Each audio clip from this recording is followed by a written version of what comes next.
guys, so I'm editing this video. Please take a moment to appreciate my little box of blur. It was very tedious to do, so pro tip, oh no, sorry, beginner tip. If you don't have any editing background and you're doing this from scratch, try not to film license plates or anything that would require you to blur the image out, because the moving image is tedious to blur out. That's it, bye.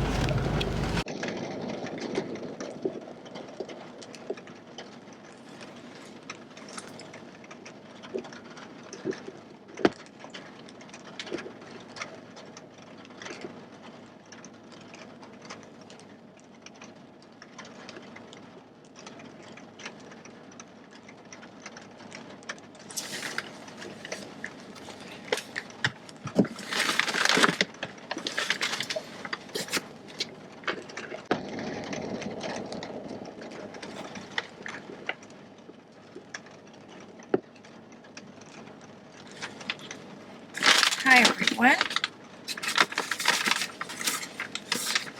I got my vlogging camera, so we are filming in my car today.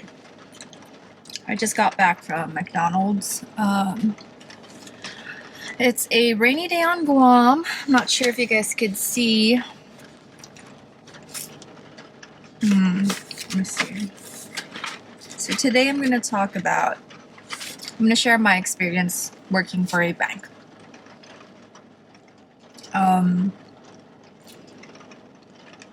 And some of the lessons that I learned.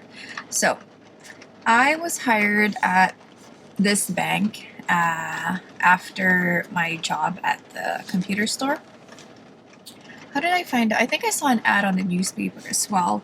At the time I was 22. And I remember my first day was the same day I got braces. So I got my braces in the morning and then I came in after to start my first day. What was the position? If I'm not mistaken, they were looking for a general affairs person. So when I saw the ad, I applied and then I got interviewed. Was it twice or once?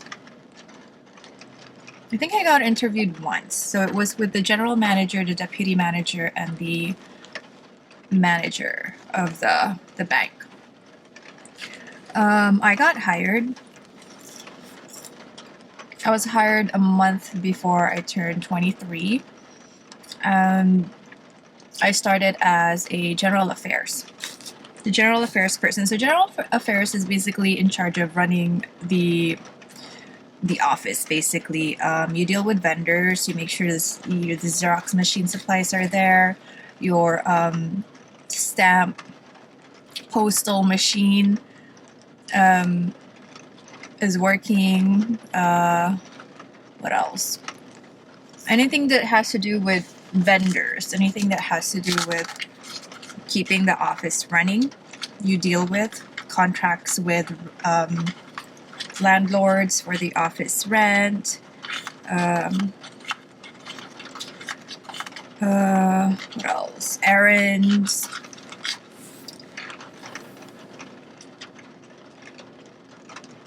Kitchen supplies.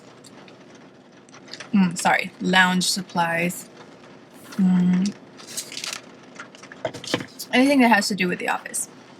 So I believe it was in general affairs. I'm not exactly sure how long, but not too long, because in total I was with the bank for close to 4 years, and in 4 years I was in 3 different positions. So I moved on from general affairs to accounting.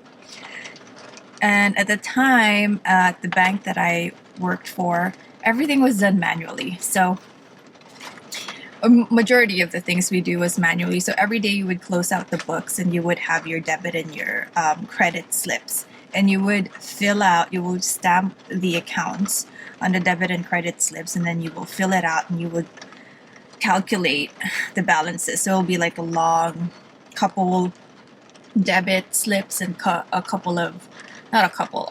a few debit slips and quite a few credit slips, and then you would tally all that up and make sure you balance at the end of the day. It's a very, very good accounting practice because it wasn't automated. You had to balance essentially the accounts manually, and you had to write it in and find the difference and all that if you're not balancing manually.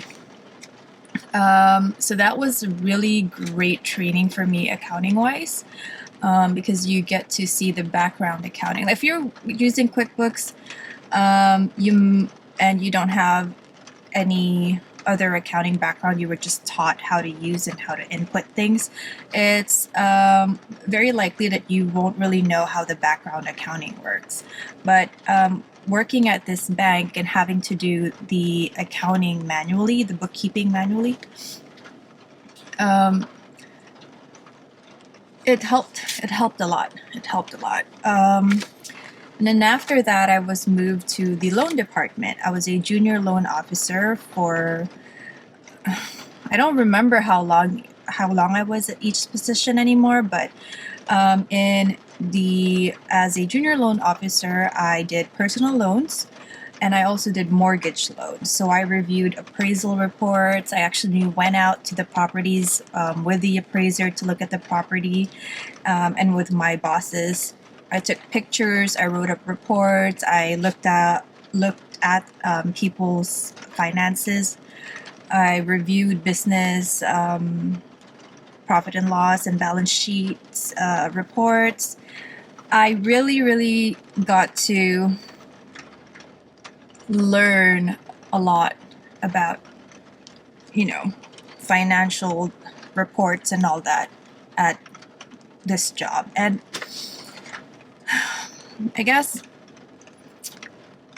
at this point, I was still a non-traditional student, right? By that, I mean, I learned everything on my own. Like I took the initiative to look up things, to read about certain things, to Google things. I think I was still, I already started going to GCC to get my AS in accounting, but I was still on and off. So I'd take like a semester on, taking only one subject or two, and then I'll be off, and then I was on and off at this point. So no degree in anything. All the learning that I've had up to this point, I've learned from my mentors or my own initiative. So the lesson, I guess, that, if I were to share what lessons I learned, is that you are your own, you're your best teacher. You're the best teacher that you can have is yourself. And you really need to take initiative, like take advantage of, if there are good people to learn from, take advantage of that, ask questions, learn from this person, but also know how to reason. Just because you're told to do something, learn why. Why am I doing it this way, right? Don't just copy and paste a template. Just because someone says 1 + 1 is 2, or okay, let me change that. Just because someone said, for example, someone says, okay, 5 + 2 is 7. So every time you're asked 5 + 2 is 7, right? It's 7 because you're told it's 7. But if they change it around and say, okay, 2 + 5 is what? And you don't know like the process behind addition, 2 + 5, then you would be lost because you don't know the steps behind it. Do you know what I'm trying to say? Like, don't just be copy and paste. Know why you're actually doing something. And don't, just because you don't have a degree, I'm not saying don't get a degree. Definitely if you have the option to, because I certainly didn't. I didn't have the option to go to school full-time.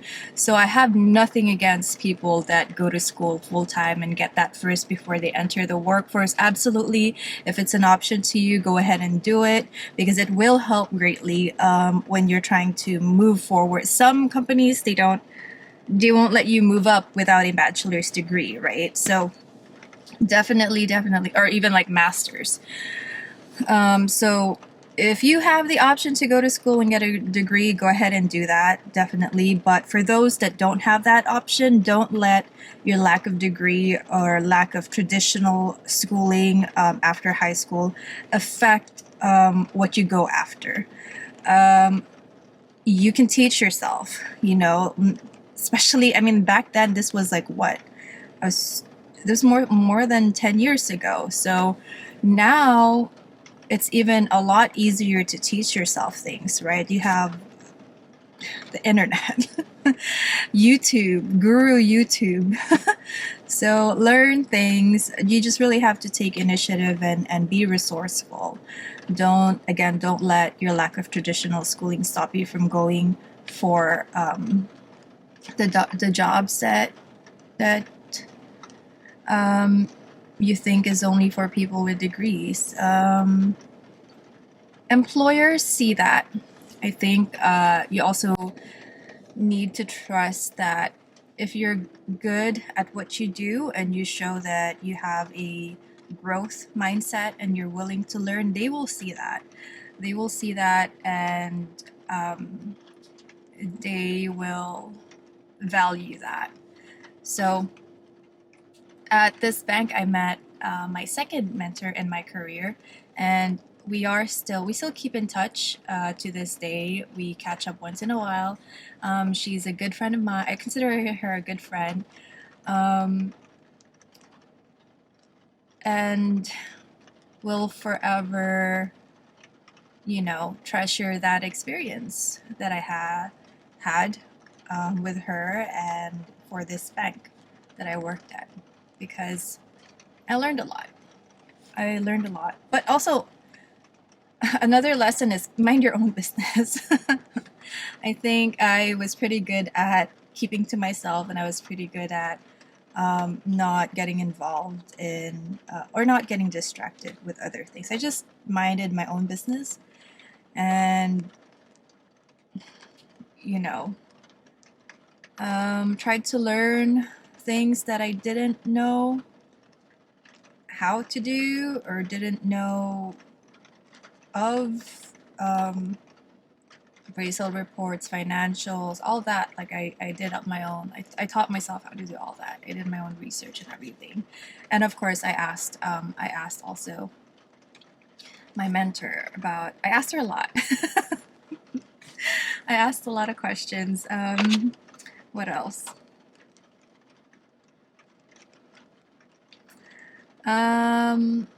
I guess so. I'm like thinking, right? I'm gonna do a separate video of basically in summarizing what I did well at these different jobs that I have and what I know I didn't do well. So watch out for that. But for now, I'm gonna go and eat my lunch because it's now 3 o'clock here, and I haven't eaten lunch. So that's it. Hopefully this turns out well. I don't know. I can see myself now. So it's kind of weird because I'm trying to look at the lens and try not to look at the screen. I don't know. Also, I'm looking over there. So I don't know. Anyways, I'm delirious, so I need to eat. Okay, bye guys. See you next time. Bye.